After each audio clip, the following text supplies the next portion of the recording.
Primeira carta de Paulo a Timóteo, capítulo 2, versículos de números 5 e 6. Diz assim a palavra de Deus.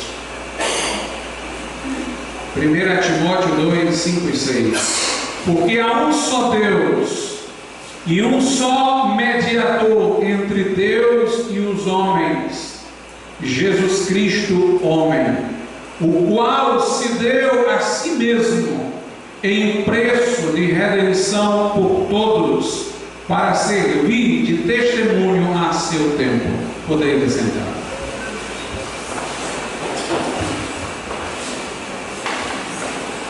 O versículo de número 5 do texto que lemos ressalta que há um só Deus, um Deus verdadeiro, a quem devemos adorar, que criou todas as coisas, por quem todas as coisas vieram a existir. E há um só mediador, um só que se coloca no meio entre Deus e os homens. Há somente um que faz a ponte entre Deus e os homens, Jesus Cristo, homem. Por que ele diz Jesus Cristo, homem? Porque Jesus, considerado enquanto Deus, está na primeira assertiva de que há um só Deus manifesto no Pai, Filho e Espírito Santo, uma só substância em três pessoas. Jesus já está na menção a um só Deus, se considerarmos sua divindade, mas ele tornou-se o mediador ao fazer-se homem, ao tomar a humanidade, e aí, sendo ele homem Deus, pôde ele fazer então a ponte de Deus para o homem e do homem para Deus. Há um só mediador entre Deus e os homens, Jesus Cristo, homem. Essa passagem para nós, ela é muito importante, porque ressalta aquilo que Jesus disse em João 14, versículo 6. Eu sou o caminho, a verdade e a vida, e ninguém vem ao Pai a não ser por mim. Não há outro caminho ao Pai a não ser por meu intermédio. E o versículo de número 6 diz o porquê de Jesus ser um mediador, porque ele deu a si mesmo em preço de redenção por todos, em resgate por todos. Ele pode ser este canal para Deus, ele pode ser esta ponte para Deus, porque ele destruiu aquilo que nos havia separado de Deus, aquilo que se havia colocado entre nós e Deus como um obstáculo, o pecado. A Bíblia diz: todos pecaram, destituídos estão da glória de Deus. Está lá em Romanos capítulo 3. O profeta diz no Velho Testamento que a mão de Deus não está encolhida para que não possa salvar, nem seus ouvidos estão surdos para que não possam ouvir. Mas são as iniquidades do povo que se colocam entre o povo e Deus. Portanto, quando o homem transgrediu no princípio e corrompeu sua natureza, e como no impuro não se pode tirar o puro, todos vieram do primeiro homem pecadores, transgressores, inclinados à desobediência, então todos passaram a estar no caminho de perdição, de alienação de Deus, de distanciamento de Deus. Nos tornamos culpados diante do justo juiz.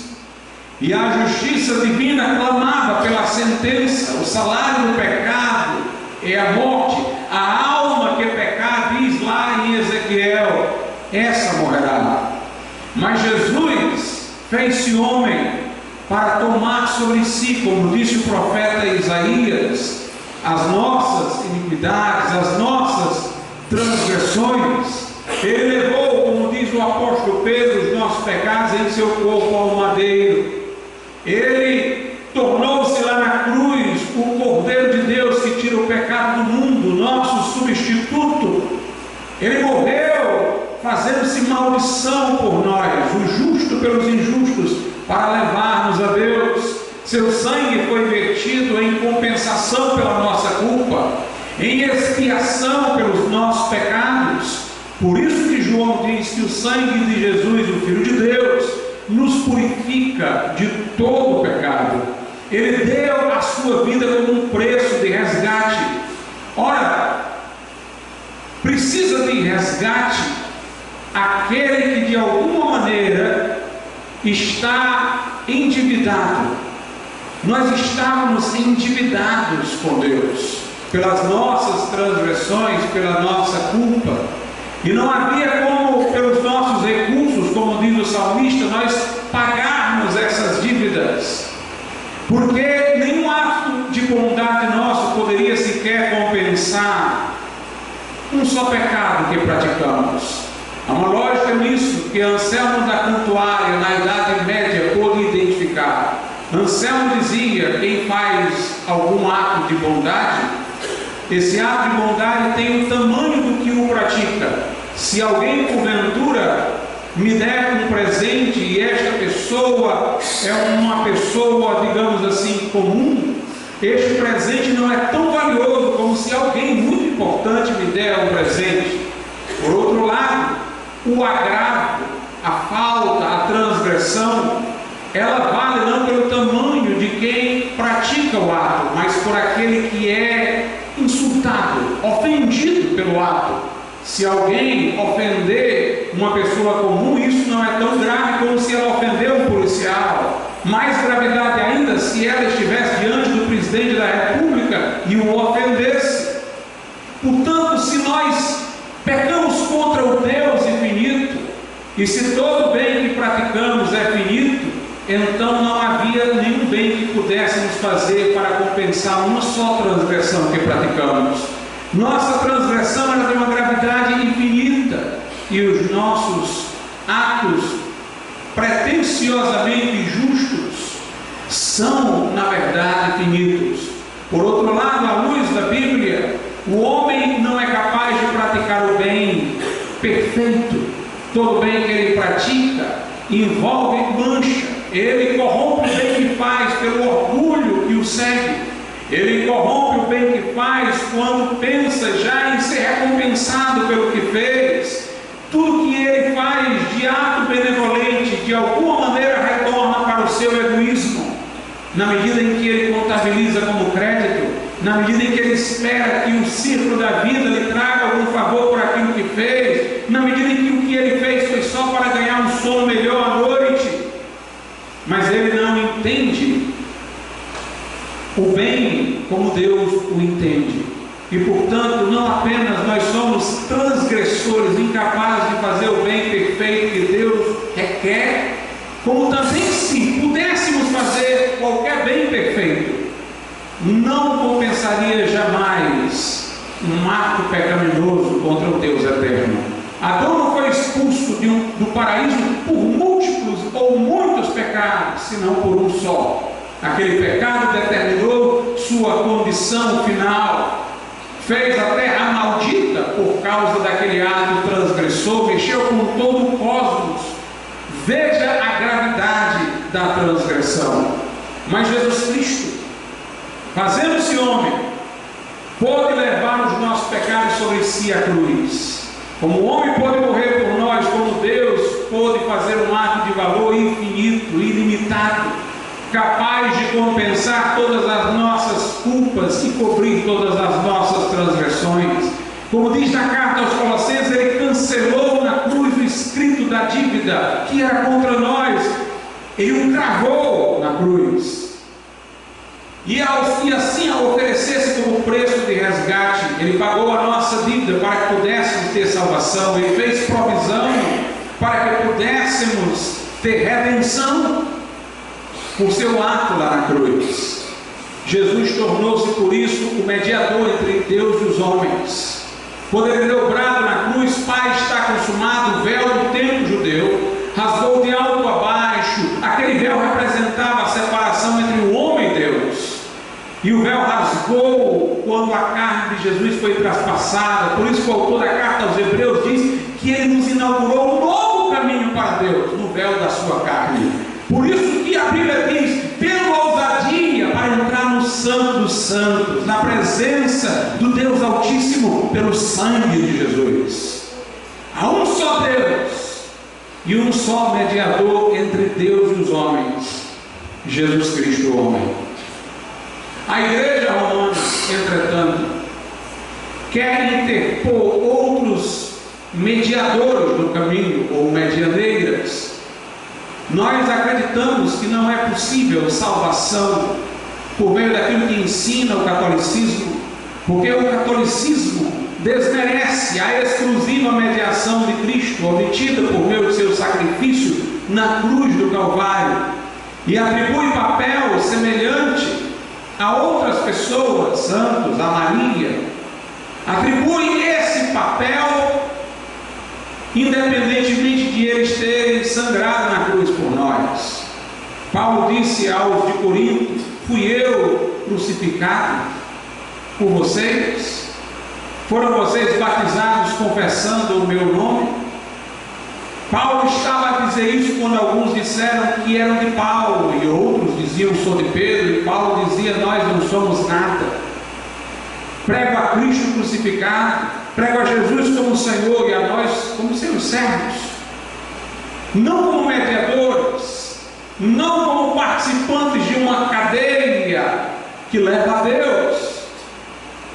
Agora, a Igreja Romana tem uma visão diferente acerca dos santos e de Maria, mais grave em relação ao seu entendimento concernente à pessoa de Maria.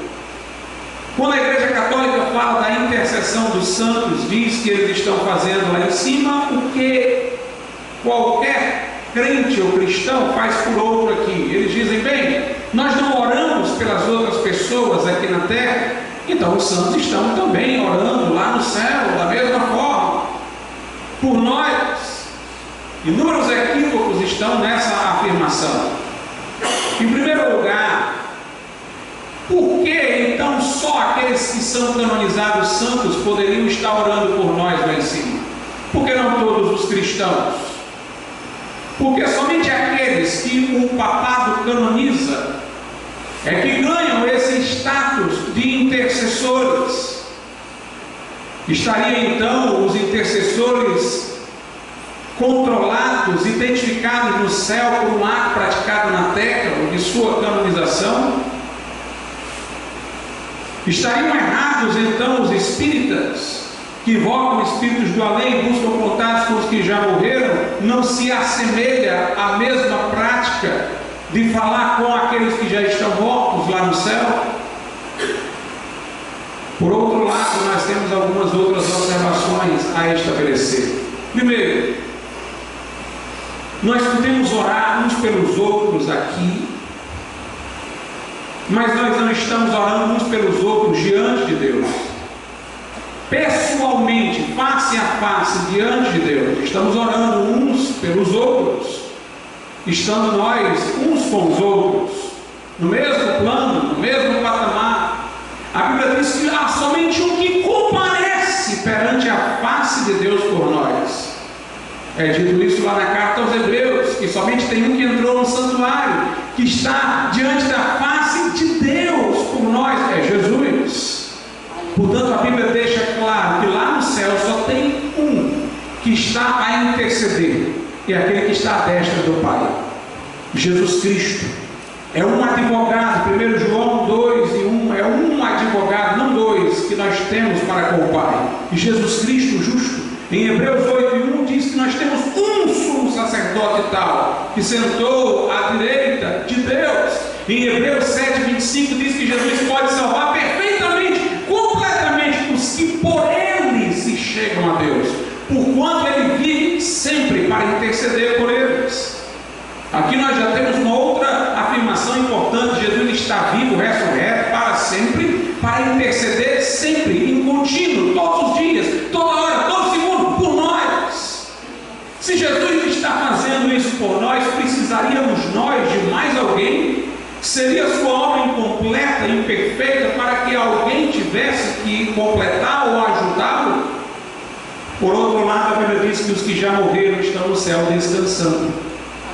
Lá no Apocalipse diz: bem-aventurado aqueles que dormem no Senhor. descansam no Senhor. Suas obras o acompanham e descansam dos seus trabalhos. Se lá no céu as pessoas estivessem angustiadas por aquilo que está a ocorrer aqui na terra, o céu não seria céu. Todos nós esperamos um dia estar no céu com Jesus, encontrarmos lá um lugar de descanso pela nossa labuta terrena. Imagine se aqueles que já partiram estivessem lá se afligindo, sofrendo por aqueles que estão aqui. O céu não seria céu para eles. Por outro lado, como é que eles poderiam estar ouvindo orações feitas de toda parte do mundo?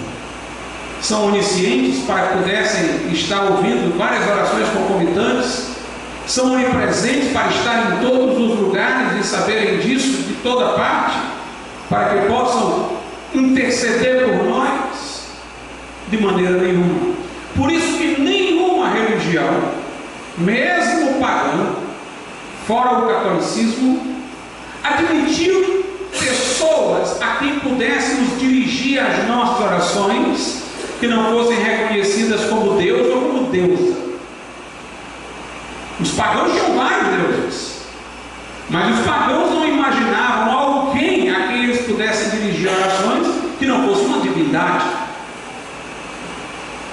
ou uma semidivindade, porque existiam até os semideuses. Nenhuma religião no mundo direciona petições e orações e invocações a quem não considera portador de natureza divina. Isso é universal.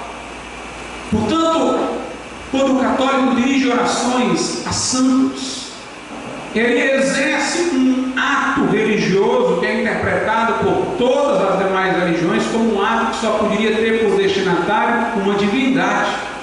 Inclusive porque ele supõe que esses lá que os estão ouvindo, eles têm a capacidade de ouvi-los em toda parte em que estiverem orando, em todo lugar. As pessoas que estão dirigindo preces a eles ao mesmo tempo estão supondo os atributos de Deus para esses a quem destinam a oração, os atributos da onisciência, da onipresença. Eles estão furtando o céu dos que verdadeiramente são santos, porque os verdadeiramente santos estão descansando no céu, não trabalhando. Jesus é que é o nosso intercessor contínuo.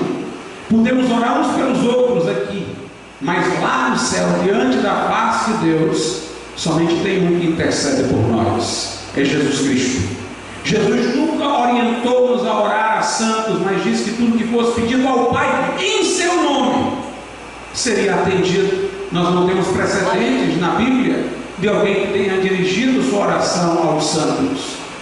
Por outro lado, a doutrina romana em relação a Maria ainda é mais grave, porque coloca Maria não apenas como uma intercessora, que está, como qualquer uma aqui, orando por nós lá em cima, mas coloca Maria como uma intercessora privilegiada, que vai ser ouvida por Jesus porque é seu filho. Se você prestar atenção, você vai ver que não há título que a Bíblia atribua a Jesus, que a Igreja Católica, não a Bíblia, não atribua a Maria. Jesus é chamado de Senhor, Maria é chamada de Senhora, apesar de ela ter se intitulado serva. Eis aqui a serva do Senhor. Mas a Igreja Católica chama Maria de Nossa Senhora, o mesmo título que se refere a Jesus, como o chama de Nosso Senhor. Maria é chamada na Igreja Católica corredentora. Se Jesus é chamado de Salvador, Maria é chamada de corredentora. Se Jesus é chamado de Rei dos Reis, Maria é chamada de Rainha do céu.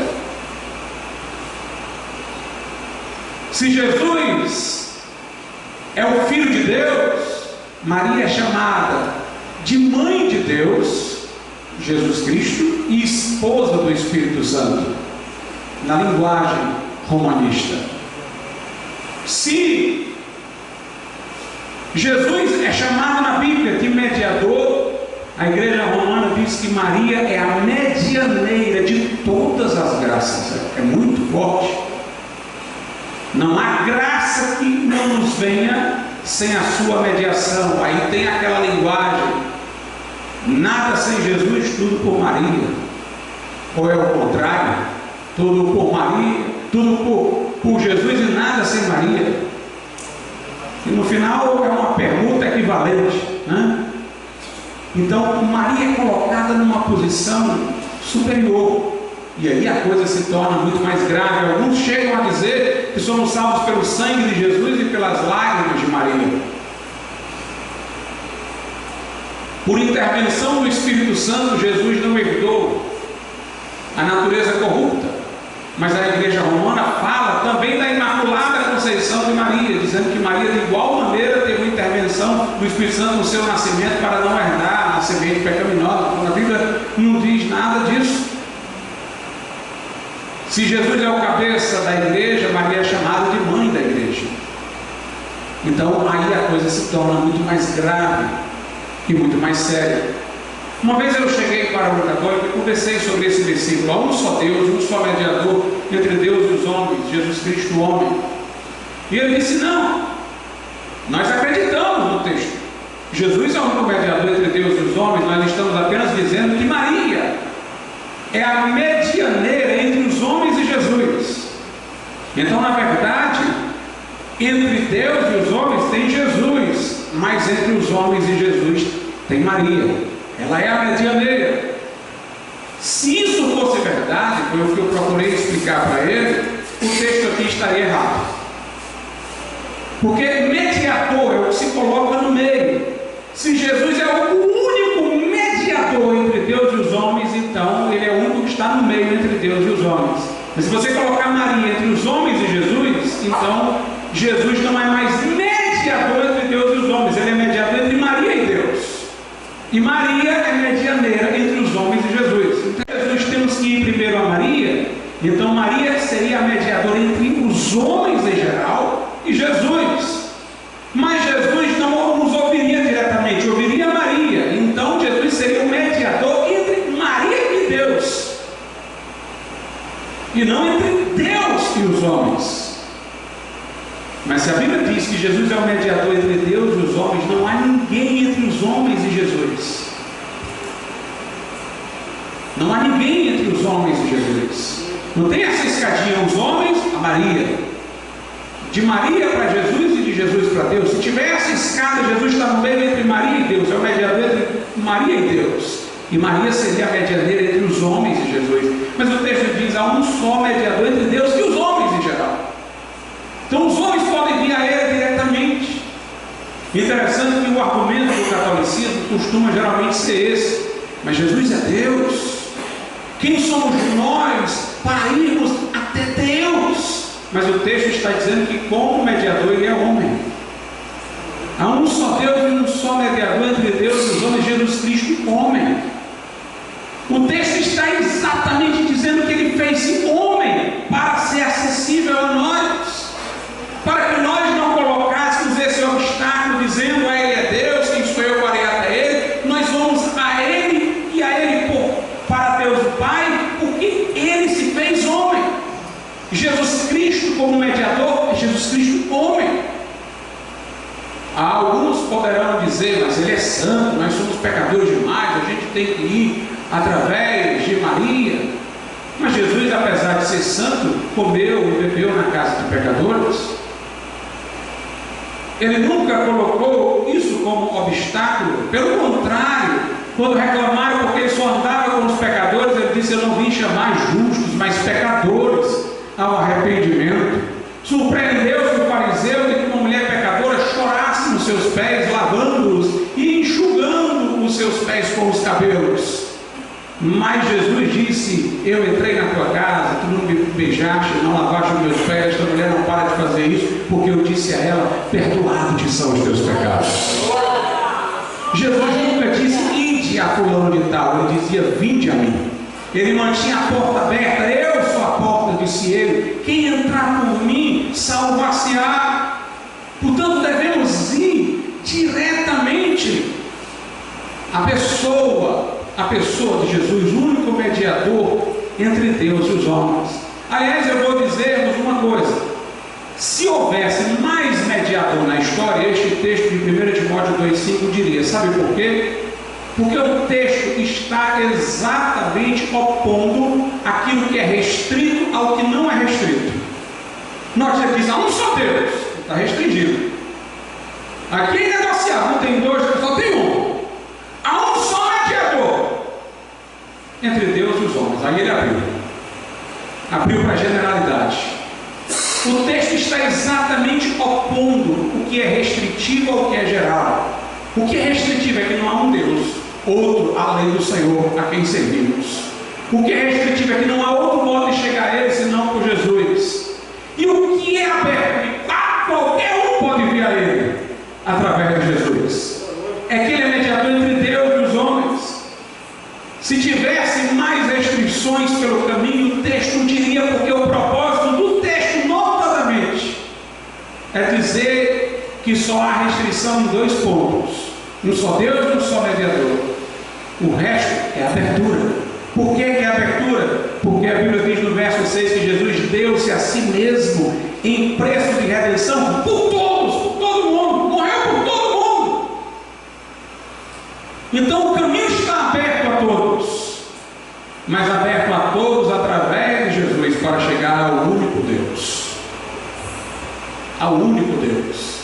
Portanto, é claríssima a lição da palavra de Deus. Não pode haver salvação para quem quer dividir o ofício de Cristo com qualquer outro ser ou pessoa, sem se reconhecer a exclusividade da mediação de Jesus, porque foi Ele o único que pagou na cruz o preço da redenção pelo seu sangue, que nos purifica de todo pecado. Não há salvação, não há redenção. Hebreus 7:25, Ele pode salvar perfeitamente, completamente, os que por Ele se chegam a Deus, o quanto vive sempre para interceder por eles. Por outro lado, nós temos uma outra lição aqui. A outra lição não é no que é restrito, mas é no que é universalizável. Jesus é mediador entre Deus e os homens, então qualquer homem pode vir a Deus através de Jesus. Há um ensino que é promovido pelo calvinismo, que diz que Jesus morreu apenas por alguns, aqueles a quem Deus, por uma decisão soberana, incondicional, elegeu antes da fundação do mundo para salvar. Então Jesus só teria naquela cruz dado sua vida por este grupo seleto, de maneira que os demais estariam fora do alcance e do desejo de Deus de salvar. Estes, entretanto, em grupo menor, eleitos, pelos quais Jesus teria morrido na cruz, converter-se-ão em dado momento de suas vidas, que Deus determinar, irresistivelmente, porque foram predestinados incondicionalmente para isso. E os demais, aos quais Deus nunca intencionou salvar, nem enviou Jesus para morrer por eles, continuarão na sua vida de pecado e sucumbirão ao inferno eterno. A Bíblia fala de eleição e nós cremos nisso. Mas a eleição de que fala a Bíblia não é incondicional, é a eleição daqueles que creram em Jesus Cristo. Deus, sendo onisciente, pode saber desde sempre quem são os que vão crer, mas sem que isso implique em Ele ter determinado e a outros excluído. Nós cremos na eleição, mas nesse sentido bíblico. Há uma predestinação no sentido bíblico, mas a predestinação não é para alguém ser crente ou não ser crente, é a predestinação do plano divino para aqueles que irão converter-se. Deus predestinou que aquele que cresce seria regenerado, justificado, abençoado com toda sorte de bênçãos espirituais nas regiões celestes. A predestinação de Deus é para os efeitos da conversão, é para os efeitos da fé, é para o que Ele planejou para os que creem, mas não é algo para determinar quem vai crer e quem não vai crer. O texto aqui diz: há um só Deus, um só mediador entre Deus e os homens, Jesus Cristo o homem. Note, Deus não tem nenhuma preocupação de dizer que estes homens são alguns homens. São alguns homens eleitos. A Bíblia usa o termo genérico, entre Deus e os homens. Inclusive, como eu disse, a lógica do texto é contrastar o que é restritivo com o que é universal. Se Deus vem restringindo, dizendo há um só Deus e um só mediador, era uma oportunidade de continuar o discurso restritivo para dizer entre Deus e os eleitos, entre Deus e alguns. Era a oportunidade, porque na mente do apóstolo Espírito Santo ele vem falando de restrições. Por que não continuou nelas? Por que não disse é um só Deus, um só mediador entre Deus e alguns homens, entre Deus e os eleitos? Mas nessa hora ele abriu entre Deus e os homens em geral, porque o objetivo do apóstolo é sustentar que há coisas que são restritas, um só Deus, um só mediador, mas o acesso é para todos os homens. A Bíblia diz que Jesus morreu pelos ímpios. Ela usa a linguagem genérica pelos ímpios. Não diz por alguns ímpios, pelos ímpios eleitos. Jesus diz: eu não vim chamar justos, mas pecadores ao arrependimento. Que direito tenho eu de dizer, não, ele veio para chamar só os pecadores eleitos? Ele está falando em linguagem genérica, chamar qualquer pecador ao arrependimento. Jesus disse: o Filho do Homem veio buscar e salvar o que se havia perdido. Que direito tenho eu de dizer o que se havia perdido aí? São só os eleitos que se haviam perdido. O texto fala o que se havia perdido, qualquer um que se perdeu, ele veio em favor de todos. Por outro lado, o texto no versículo de número 6 diz assim: o qual se deu a si mesmo em preço de redenção por todos. Note, por todos. Ele naquela cruz morreu, se deu em preço de redenção por todos os homens. Aqueles que acreditam que Jesus morreu só por alguns, dizem: se Jesus tivesse morrido por todos, todos estariam salvos. Mas o texto não diz que Jesus na cruz redimiu a todos. O texto diz que ele pagou o preço de redenção a favor de todos. Nem todos estão redimidos. Redimido está o que crê. Mas o preço que Jesus pagou foi para que todos se arrependessem, crescem, pudessem ser salvos, remidos, perdoados. Um preço em favor de todos. Há muitos equívocos nas linguagens da teologia. Por exemplo, consagrou-se a ideia de que um calvinista acredita na expiação limitada, porque Jesus teria morrido só por um grupo seleto de pessoas. Aí a expressão que eles utilizam é expiação limitada. Os que não creem nisso, os que creem como nós, falam: a expiação é universal, Jesus morreu para salvar a todos. A gente vai usar essa expressão e continuar usando porque ela já foi consagrada pela teologia, mas eu acho que a palavra melhor seria expiação ilimitada em vez de universal. Quando a gente fala expiação universal, pode gerar essa ambiguidade. Alguns acharem que Jesus morreu fazendo expiação universal, então estão todos salvos. Mas eu diria que Jesus morreu para fazer uma expiação a favor de todos. Como diz aqui o texto, ele pagou o preço de redenção para todos. Agora, esse preço que ele pagou é ilimitado, é suficiente para salvar quem queira se arrepender. Foi um benefício de todos. E há suficiente provisão para salvar todos. É um rio que ele abriu que nunca seca. Quem quiser pode vir beber de graça a água da vida. Ele abriu um caminho que tem um rio que pode saciar a sede de quem vier. Por que eu digo que dizer expiação ilimitada é mais interessante? Porque alguns calvinistas dizem assim: se Jesus tiver morrido por alguém que nunca vai se converter, então teria ele naquela cruz morrido em vão, derramou o seu sangue inutilmente por alguém que não vai ser salvo? Faria Deus um desperdício desse? Jesus morrer por pessoas que não se arrependendo jamais seriam salvas, Jesus derramando seu sangue em vão por algumas pessoas? Mas veja bem, o que Jesus fez na cruz é de valor infinito. Não interessa se ali fosse para salvar uma, duas, três pessoas, ele teria que morrer daquele mesmo jeito. A morte de Jesus é de valor ilimitado. Se houvesse somente uma pessoa no mundo para salvá-la, Jesus teria que morrer a mesma morte e verter o mesmo sangue. Por essa lógica, se um só se arrepender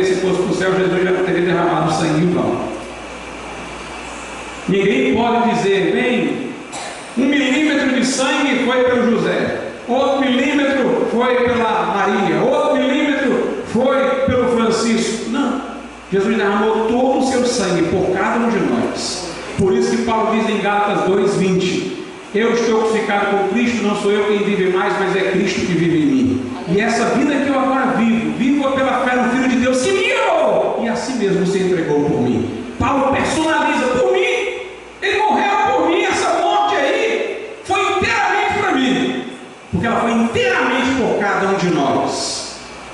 O que é infinito não se mensura. A obra de Jesus feita na cruz é de valor infinito e inesgotável. Vale para uma, para duas, para três, para 10, para tantas pessoas que vierem.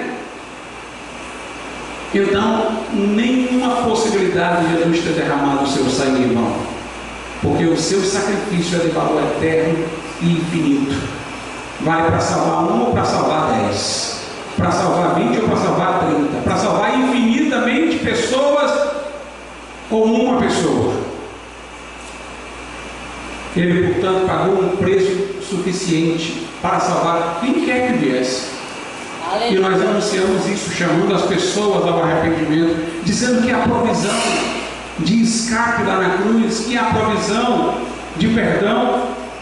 A Bíblia é tão clara quanto a isso, que veja o que é que diz o versículo acima, 1 Timóteo 2, versículos 3 e 4.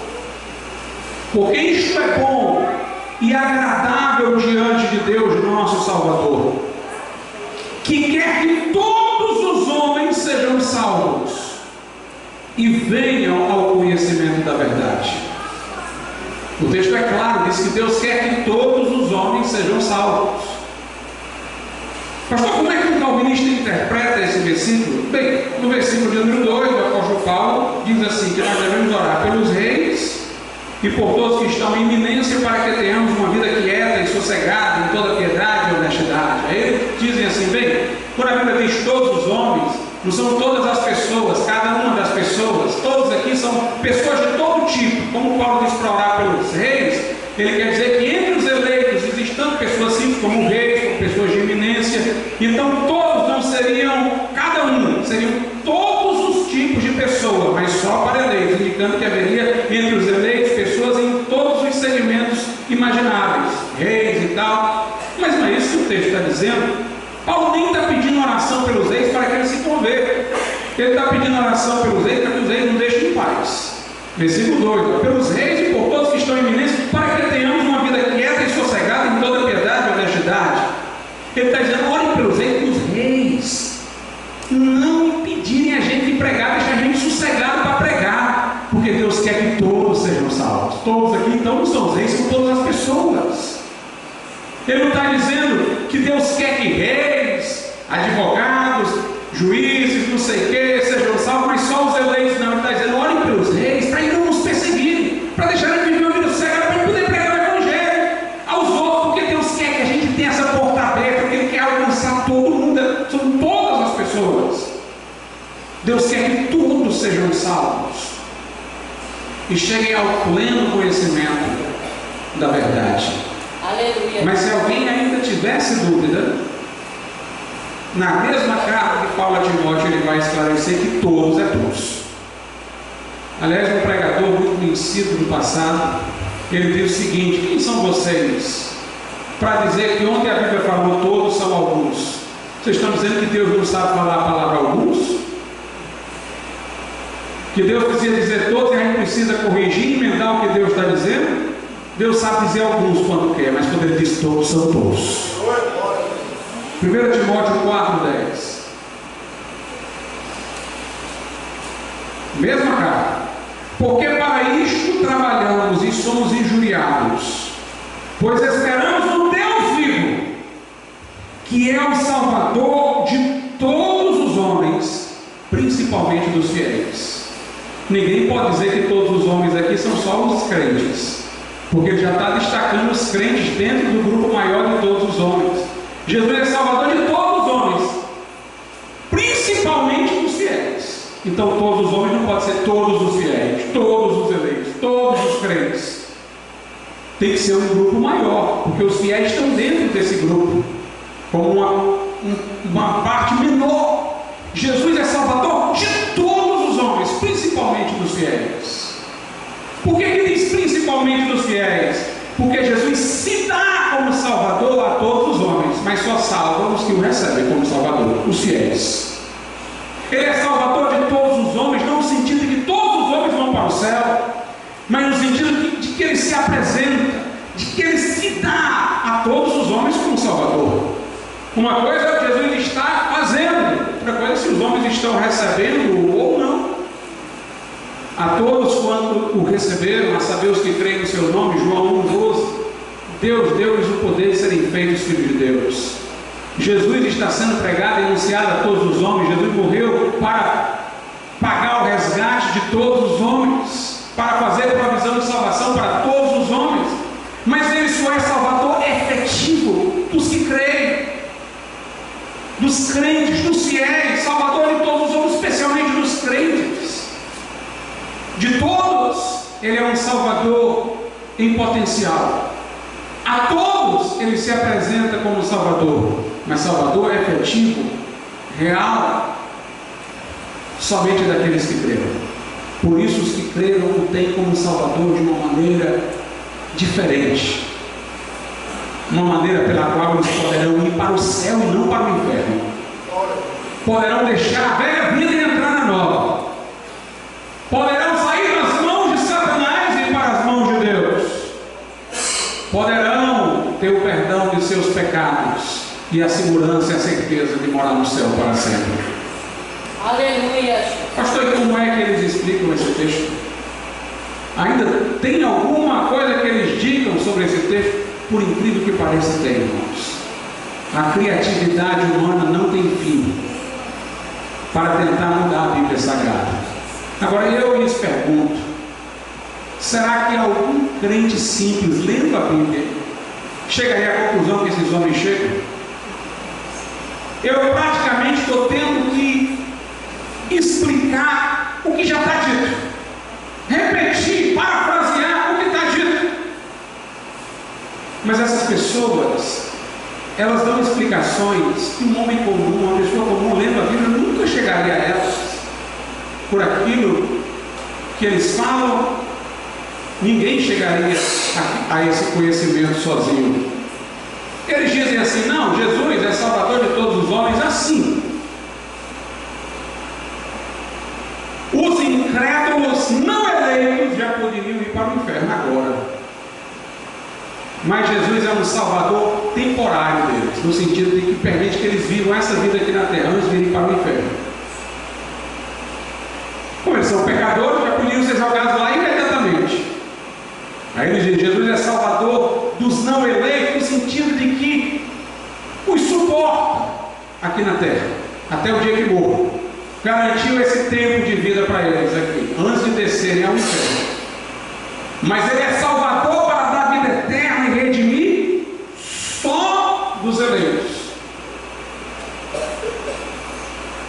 Meus irmãos, em primeiro lugar, onde é que a Bíblia diz isso? Onde é que a Bíblia fala de outra salvação que não a salvação que nós conhecemos aqui? Que é o homem ser resgatado do pecado, levado para o céu. Jesus é apresentado como Salvador de outra forma que não essa. Como eu disse, é muita criatividade. Mas observe, de que maneira Jesus seria Salvador dessas pessoas que estão vivendo aqui para depois irem para o inferno de qualquer jeito? Isso daí é tão doloroso como a gente imaginar que aquele que pega uma galinha e primeiro a engorda para o abate, está fazendo bem a galinha. Olha, primeiro eu engordei você, dei tempo para você viver, para ficar gordo, para chegar na hora do abate. Que misericórdia, que benevolência, que salvação é essa? De deixar a pessoa usufruir alguma coisa aparentemente boa nesse mundo, para ela ter alguma coisa boa e que se lembrar do inferno eternamente. Que salvação é essa? Se ela fosse diretamente para o inferno, talvez não doía tanto, porque não teria nada do que se lembrar de bom. Mas seria viver aqui só para ter algumas coisas boas aqui, porque afinal de contas, enquanto estamos aqui, o sol, como diz a Bíblia, brilha para justos e injustos. Seria ser salvador, deixando a pessoa ver alguma coisa boa para depois tirá-la e agravar o seu sofrimento no inferno pela lembrança de alguma coisa boa. Que salvação seria essa? Que benevolência seria essa, se fosse esse o propósito de Deus? Mas eu vou mais. Se alguém disser, Jesus é salvador dos incrédulos, não eleitos, que vão de qualquer jeito para o inferno, porque Jesus deixa eles aqui viver, mas já certo que eles vão viver, mas deixa esse tempinho aqui, é um salvador temporário. A morte de Jesus na cruz garantiu para eles, não a salvação eterna, mas garantiu esse tempo de vida aqui, antes deles chegarem ao inferno. Então eu pergunto, e Jesus morreu pelo diabo também? Porque o diabo também não está no inferno, não. E a salvação do diabo ainda seria melhor, porque ele tem milhares de anos solto aí. Ela está sentenciada ao inferno. Mas há milhares de anos que o diabo está aí na terra solto antes de ir para lá. Então Jesus seria salvador do diabo nesse sentido? A morte de Jesus teria garantido para o diabo esse tempo aqui antes de ele chegar no inferno, para os demônios? Veja onde a loucura iria bater. E muito mais, porque o inferno não foi preparado para homens. O inferno foi preparado, diz Jesus, para o diabo e seus demônios. Ele dirá aos incrédulos no final, Jesus: apartai de mim, malditos, para o fogo eterno preparado para o diabo e seus anjos. O inferno não foi criado para o outro, foi criado para o diabo e seus anjos. Os homens estão indo para lá porque querem, porque pecaram e não querem reconhecer em Jesus o Salvador.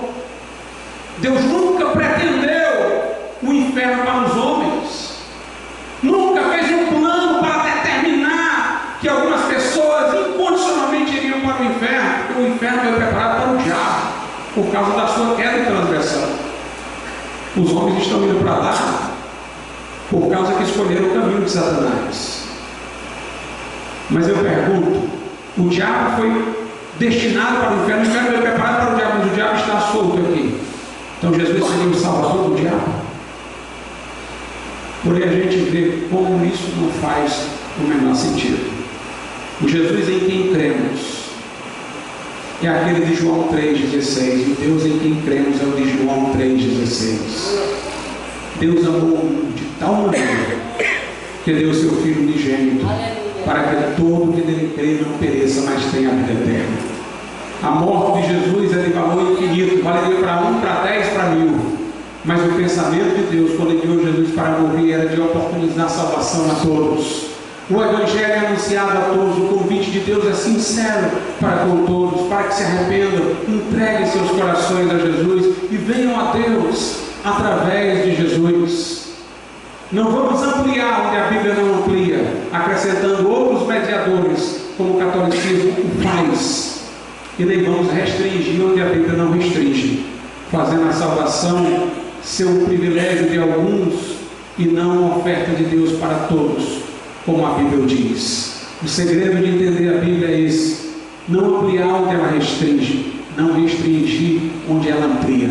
Há um só Deus, há um só mediador. Aleluia. E o convite e a salvação de Deus é oferecida a todos os homens com sinceridade, para que se arrependam e creiam no Evangelho. Vamos ficar. Aleluia.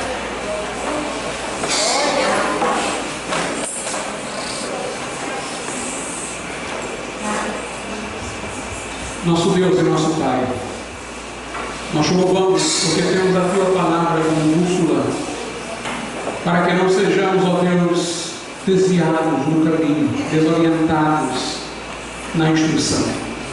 Possamos receber a Tua palavra como crianças, ó Pai, sem acrescentar, sem levar as nossas ideias próprias, o nosso sistema religioso para ela, mas deixando que ela fale livremente ao nosso coração, Senhor.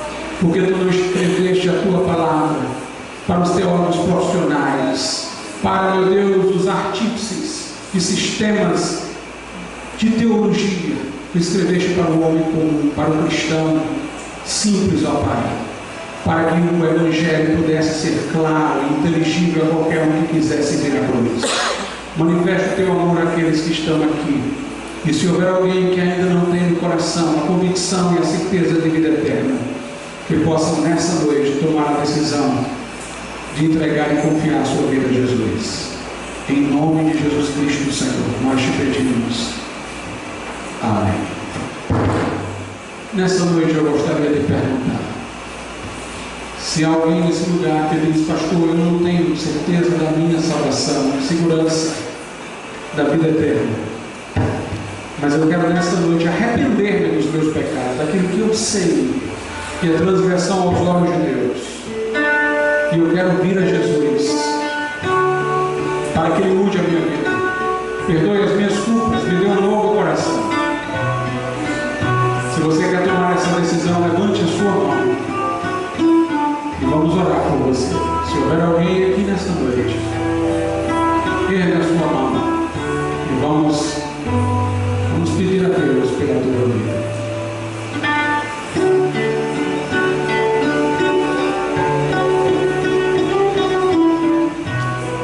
Podeis assentar, irmãos, nesse momento. Os que tiverem avisos com a oportunidade nesse